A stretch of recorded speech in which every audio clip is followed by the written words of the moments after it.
Hi అండి అందరికీ. Welcome to rangoli by CSHR channel. ఈరోజు మనము 15 చుక్కల ముగ్గు నేర్చుకుందామండి.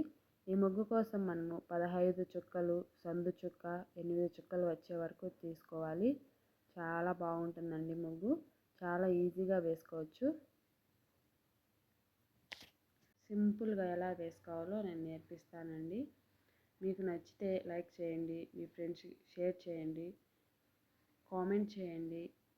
ఇలాంటి వీడియోస్ కోసం మన ఛానల్ని సబ్స్క్రైబ్ చేసుకోండి.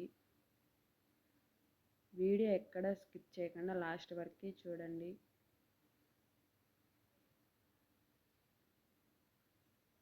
వీడియో లాస్ట్ వరకు చూసిన వారందరికీ థ్యాంక్ యూ.